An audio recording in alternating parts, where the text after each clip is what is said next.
အားလုံးမင်္ဂလာပါကျွန်တော်နာမည်ခွန်စိုးရဲမောင်ပါခင်ဗျဟုတ်ကဲ့ပါပထမဆုံးအနေနဲ့ကျွန်တော်တို့ဗီဒီယိုမတင်နိုင်တာကြာပြီဖြစ်တဲ့အတွက်ပရိသတ်တွေအားလုံးကိုလေးနဲ့စွာတောင်းပန်ချင်ပါတယ်ကျွန်တော်တို့ဒီနောက်ပိုင်းဖြစ်နိုင်တဲ့လောက်လေးတွေကိုအချိန်ရှိတိုင်းစူးစမ်းပေးသွားမှာပါခင်ဗျ အားလုံးမင်္ဂလာပါကျွန်တော်နာမည်ကတော့ကိုအောင်စောတင်းဖြစ်ပါတယ်ခင်ဗျာဒီတစ်ပတ်အစီအစဉ်ကတော့အရန်ကိုထူးခြားဆန်းပြပြီးဆဲဝင်စားဖို့အရန်ကောင်းတဲ့ကျွန်တော်တို့ရဲ့ Solar System စကြဝဠာအကြောင်းမျိုးမျိုးကိုတင်ဆက်ပေးရှင်းပါတယ်ခင်ဗျာနံပါတ်1 Solar System ဆိုတာဘာလဲရိုးချင်းပြောရရင်တော့ Solar System ဆိုတာကကျင်းတဲ့အရာမှန်သမျှလေပတ်သွားလာနေတဲ့ကြိုးတွေလတွေကြိုမွားတွေကျဲတခွန်းတွေဖြစ်ပါတယ် Solar ဆိုတဲ့အဓိပ္ပာယ်ကတော့နေဖြစ်ပြီး System ကြတော့စနစ်များပေါ့နော်ဒါပေမဲ့မြန်မာလို့ဆိုရင်တော့နေစကြဝဠာလို့ခေါ်လို့ရပါတယ်ခင်ဗျာကျွန်တော်တို့ Solar System ဟာMilky Way Galaxy ထဲမှာတည်ရှိပါတယ် Solar System က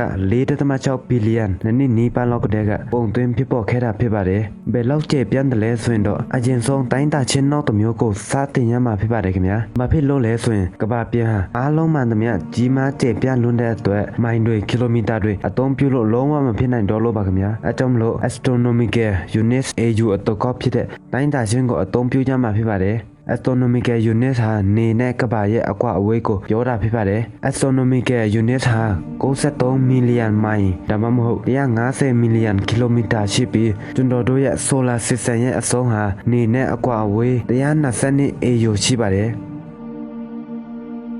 နံပါတ်2 Pluto ဟာဂျိုမဟုတ်တော့ဘူးကျွန်တော်တို့ငယ်လေးကတည်းက Solar System ရဲ့အကြောင်းတွေကိုအကြောင်းမှတင်တယ်TV movie ပေါ်မှာလည်းတွေ့ဖူးနေကြတယ်နော်ကျွန်တော်ကအားလုံးကိုတင်သမျှမမှတ်မိခဲ့ပေမဲ့ basic ကတော့မှတ်မိပါတယ်ကျွန်တော်တို့ရဲ့ solar system မှာနေသလုံးနဲ့ဂျို9လုံးရှိတယ်အဲ့ဒါကတော့အားလုံးမှတ်မိကြပါတယ်နော်ဒါပေမဲ့ကျွန်တော်ကဂျို10လုံးပဲရှိတယ်လို့ပြောရင်ပရိသတ်တို့ဘယ်လိုခံစားရလဲဗျဟုတ်ပါတယ်အရင်တော့ကဆိုရင် Pluto နဲ့အပါဝင်ဂျိုက9လုံးရှိပါတယ်ခင်ဗျာဒါပေမဲ့ Pluto ကိုဂျိုမွားအဆင့် short ချလိုက်တဲ့အတွက်ခု10လုံးပဲကျန်ပါတော့တယ်ခင်ဗျာသိပ္ပံပညာရှင်တွေရဲ့မာယွန်းတဲ့တွက်ချက်မှုကြောင့်ပါခင်ဗျာကျွန်တော်ဒီသတင်းကြားလိုက်တဲ့အချိန်မှာတတော့အံ့ဩပြီးမိခွန်းတွေအများကြီးရှိခဲ့ပါတယ်ဥပမာကျွန်တော်တို့ရဲ့ solar system ကိုဒီလောက်ထိမာယွန်းတွက်ချက်ခဲ့ရင်ကျွန်တော်တို့မသိသေးတဲ့ဟာအသွေးခေါ်ခံမှန်းမှုတွေဘယ်လောက်မားနေတာလဲနော်သိပ္ပံပညာရှင်တွေပြောပုံကတော့သူတို့တွေ Pluto ဂျိုကိုတင်ကမကင်းခဲ့တာနှစ်30ကျော်ရှိပြီလို့ပြောပါတယ်နောက်ပြီးတော့ Pluto ဟာအငယ်ဆုံးဂျိုတစ်ခုပါခင်ဗျာ Pluto ကိုကျွန်တော်ရဲ့ကမ္ဘာမြေထဲထည့်ရင်အလုံးပေါင်း190နီးပါးလောက်ဆက်မှာဖြစ်ပါတယ်ခင်ဗျာနံပါတ်3 Solar System ထဲမှာဘာတွေရှိလဲလူတွေများသောအားဖြင့်ကတော့ကျွန်တော်တို့ Solar System မှာနေတစ်လုံးရှိပြီးကြို8လုံးရှိပါတယ်အဲ့ဒီကြိုတွေက Mercury ကြို Venus ကြို Earth Mars Jupiter Saturn Uranus နဲ့Neptune ကြိုတို့ဖြစ်ပါတယ်ခင်ဗျာဒါပေမဲ့နေတွေနောက်ပြီးတော့ကြိုတွေ8လုံးထက်မကကျွန်တော်တို့ Solar System တွေထဲမှာရှိနေတဲ့အရာတွေအများကြီးရှိပါသေးတယ်ခင်ဗျကြိုမွားတွေဒါမှမဟုတ် Dwarf Planets တွေလည်း9လုံးရှိသေးတယ်ခင်ဗျ Pluto Ceres Haumea Mesh နောက်ပြီးတော့ Eris လတွေလည်းမမေ့ပါနဲ့ခင်ဗျာကျွန်တော်တို့ကဘာဟာလတစ်လုံးပဲရှိပေမဲ့အခြားကြိုတွေတော့မတူပါဘူးခင်ဗျဥပမာ Jupiter ဟာကျွန်တော်တို့ရဲ့ Solar System မှာအကြီးဆုံးကြိုဖြစ်ပါတယ်ဘယ်လောက်ကြီးလဲဆိုရင်ကျွန်တော်တို့ရဲ့ကဘာကို Jupiter ထဲလိုက်ရင်အလုံးပေါင်း1300စမ်းပါတယ်ခင်ဗျအဲ့ကြောင့်မလို့လတွေဆိုရင်လည်းအလုံးပေါင်း63လုံးကြီးများတော့ Jupiter ကြိုကိုလည်းပတ်နေပါတယ်အော်စရာပဲနော်ကျဲတခွန်းတွေဒါမှမဟုတ် Comet တွေကျတော့3100ရှိတယ်ဗျအများဆုံးကတော့ Asteroid လို့ခေါ်တဲ့တောက်တုံးအလုံးပေါင်း9,66000လောက်ရှိပါတယ်ခင်ဗျနံပါတ်4နေကဘယ်လောက်ကြီးတယ်လဲပထမဆုံးအနေနဲ့ကျွန်တော်တို့ရဲ့ solar system ထဲကအကြီးဆုံးကဘာလဲဆိုတာကိုအစဉ်လိုက်တင်ဆက်ပေးရှင်ပါတယ်ကျွန်တော်တို့ solar system မှာအကြီးဆုံးအရာကတော့နေဖြစ်ပါတယ်ခင်ဗျာသူကဘယ်လောက်ကြီးလဲဆိုရင် solar system အားလုံးထဲကမှ69.6ရာခိုင်နှုန်းဟာနေပဲအားမနာစွာနေရာယူထားပါတယ်ခင်ဗျာနောက်ပြီးတော့ Jupiter ပါခင်ဗျာပြီးတော့ Saturn Uranus Neptune Earth Venus Mars ပြီးတော့မှ Mercury ဖြစ်ပါတယ်ခင်ဗျာကျွန်တော်တို့ရဲ့နေဟာကျဲတလုံးဖြစ်ပါတယ်ခင်ဗျာကျွန်တော်တို့ရဲ့ကဘာနဲ့တိုင်းတာရရင်တော့ကဘာလုံးပေါင်း1.3 မီလီယံတောင်ထည့်လို့ရပါတယ်နေဟာအသက်4.6 ဘီလီယံလောက်ရှိပြီဖြစ်ပြီးသူ့ရဲ့အသက်တစ်ဝက်ချိုးပြီလို့ပြောလို့မမှားပါဘူးကျွန်တော်တို့တင်ဆက်ပေးထားသလိုအသက်ရှင်တန်နေထိုင်နေတဲ့အရာမှန်သမျှဟာအရေးကြီးဆုံးပါခင်ဗျာဒါပေမဲ့နေဟာ small ဖြစ်နေပါသေးရဲ့ဘာဖြစ်လို့လဲဆိုရင်ကျွန်တော်တို့ရဲ့နေဟာ Milky Way Galaxy ထဲကကျဲသေးလေးတစ်လုံးပဲဖြစ်ပါတယ်ခင်ဗျာဒီ Milky Way Galaxy ထဲမှာကျဲအလုံးပေါင်း100ဘီလီယံကျော်ရှိတယ်လို့ကြားရပါတယ်ခင်ဗျာနံပါတ်5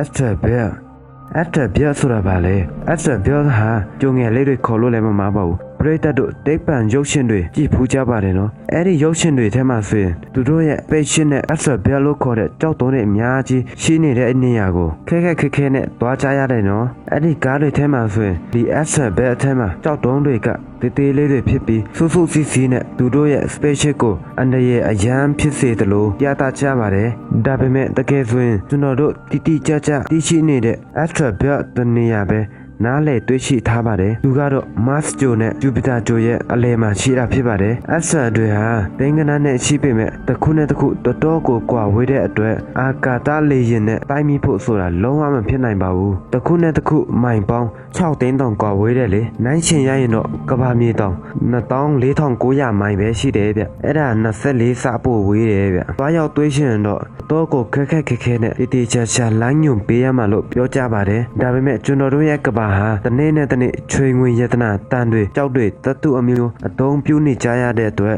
တိမ်ပပညာရှင်တွေကပြောကြတယ်ဗျနှစ်ပေါင်း50-60လောက်ဆိုရင်ဒီအရာဝတ္ထုတွေအားလုံးသိရှိတော့မှမဟုတ်ဘူးတဲ့ဗျဒါပေမဲ့ဒီ Astral ဂျိုငယ်တွေပေါ်မှာဆိုရင်လူတွေအားလုံးအသုံးပြုနေတဲ့တတ်သူတွေအများဆုံးရရှိနိုင်တယ်တဲ့အဲ့ဒါကြောင့်မလို့ဒီ Astral ဒါမှမဟုတ်ဂျိုငယ်တွေပေါ်တတ်သူသူဖို့ရှင်လုပ်ငန်းလုံးနိုင်အောင်ကြိုးစားနေကြပေမဲ့အခုလောလောဆယ်တော့လုံးဝမဖြစ်နိုင်သေးပါဘူးခင်ဗျာ နံပါတ်6 Jupiter အနီရောင်အဆက် Jupiter ဟာနံပါတ်5ဂျိုဖြစ်ပြီးကျွန်တော်တို့ရဲ့ solar system ထဲမှာအကြီးဆုံးဂျိုဖြစ်ပါတယ်။သူဟာဘယ်လောက်ကြီးသလဲဆိုရင်ကမ္ဘာပေါင်း1300ဆလောက်ပိုကြီးပါတယ်။ Jupiter နဲ့ Saturn ဟာ gas giant လို့ခေါ်တဲ့ဓာတ်ငွေ့အမျိုးအစားဂျိုထဲမှာပါဝင်ပါတယ်ခင်ဗျာ။ Jupiter ဟာ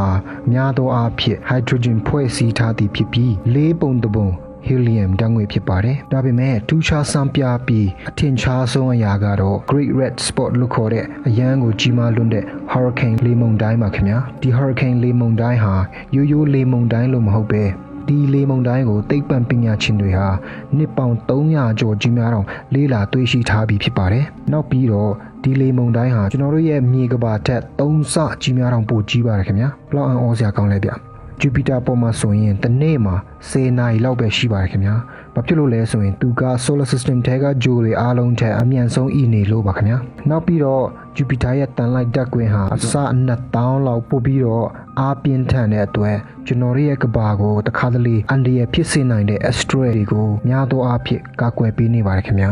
။နံပါတ်9 Uranus ဟာတော်တော်ကိုကန်ဆိုးချပါတယ် Uranus ဟာကျွာ Anus နဲ့အတန်ထွက်အတူတူပါတယ်ခင်ဗျာအတိတ်ပဲကတော့နင်းဖင်ပေါက်တယ်ဗျတော်တော်နောက်တဲ့ကောင်တကယ်ဆိုရင် Uranus ဓာတ်ငွေ့ကျိုးအပြာရောင်လေးဟာကျွန်တော်တို့ရဲ့ solar system မှာအထူးခြားဆုံးကျိုးလေးတစ်လုံးပြောလို့လုံးဝမမှားပါဘူး Uranus ကျိုးဟာတခြားကျိုးလိုမျိုးရိုးမအီပဲဘေးဘက်မှာအီနေပါတယ်ခင်ဗျာဘာဖြစ်လို့အဲ့ဒီလိုအီနေလဲဆိုတာကတော့အခုထက်ထိတေပပညာရှင်တွေလုံးဝအဖြေချလို့မတွေ့သေးပဲထိုးဆန်းတဲ့ဖြစ်စဉ်တစ်ခုပေါ့ဗျသူတို့ရဲ့ခံမှန်းချက်ကတော့ solar system ဖြစ်ပေါ်ခြင်းတက်ကကျိုးတစ်ခုနဲ့တစ်ခုတိုက်ခိုက်မှုကြောင့်လို့ပြောပေမဲ့မတိကျပါဘူးခင်ဗျနောက်ပြီးအရန်လာပါတဲ့ Saturn ဂျိုကိုတွဲဖူးကြပါတယ်နော်သူရဲ့အကွင်းလေးနဲ့ကျွန်တော်တို့ရဲ့ solar system မှာသူတယောက်တည်းလပအကလိုမျိုးအီနေတယ်ဗျအဲ့လိုထင်ရင်မှားသွားပြီနော်တို့ရဲ့ Uranus ဂျိုလဲဒီကွင်းရှိတယ်ဗျဟုတ်ပါတယ်ကျွန်တော်တို့အချစ်ဆုံးကျိုး Uranus လဲ Saturn လိုမျိုးဒီဆက်ကွင်းလေးရှိပါတယ်ဘာဖြစ်လို့မတွေ့ရတာလဲဆိုတာကတော့သူကအရန်ကိုဝေးနေလို့ပါခင်ဗျနံပါတ်8အပူဆုံးဂျိုဟာနေနဲ့အနီးဆုံးမဟုတ်ဘူးဘာနေနဲ့အနီးဆုံးဂျိုဟာပူဆုံးမဟုတ်ဘူး Mercury ဂျိုဟာနေနဲ့အနီးဆုံးဂျိုဖြစ်ပါတယ်ခင်ဗျာအဲကြောင့်မလို့ Mercury ဂျိုဟာကျွန်တော်တို့ solar system မှာအပူဆုံးဂျိုလို့သတ်မှတ်ယုံကြည်ခဲ့ရင်ကျွန်တော်နားလဲပါတယ်ဒါပေမဲ့ Venus လို့ခေါ်တဲ့နံပါတ်1အနီးဆုံးမှာရှိတဲ့ဂျိုဟာမိုင်ပေါင်း30 million ကျော်လောက်အထိကွာဝေးပေမဲ့အခြားဂျိုလိုမျိုးလွှမ်းခြုံထားသောဓာတ်ငွေ့ထုတွေမရှိတဲ့အတွက်နေကာကွယ်ရေးလုံးဝမရှိပါဘူးခင်ဗျာ Mercury လို့ခေါ်တဲ့နေရဲ့အနီးဆုံးဂျိုလေးကတော့နေကိုကာကွယ်ပေးနိုင်တဲ့အရန်ကိုထူတဲ့ဓာတ်ငွေ့ရှိရလေဗျာသူ့ရဲ့ဓာတ်ငွေ့ဟာဘယ်လောက်ထူတယ်လဲဆိုရင်ကျွန်တော်တို့ရဲ့ကမ္ဘာမြေထက်အဆတရပိုထူပါတယ်အဲကြောင့်မလို့နေနဲ့အနီးဆုံးဖြစ်ပေမဲ့နေရဲ့အပူဒဏ်ကိုတတော့ကိုကာကွယ်ပေးနိုင်ပါတယ်အဲ့ဒါတော့မကပါဘူးခင်ဗျာ Mercury ဂျိုဟာများသောအားဖြင့်ကာဗွန်ဒိုင်အောက်ဆိုက်ဖြစ်တဲ့အတွက်အပူချိန်ကိုမြင့်မြတ်စေပါတယ် Mercury ရဲ့ပန်းမြအပူချိန်ဟာ800 Fahrenheit လောက်ရှိပြီး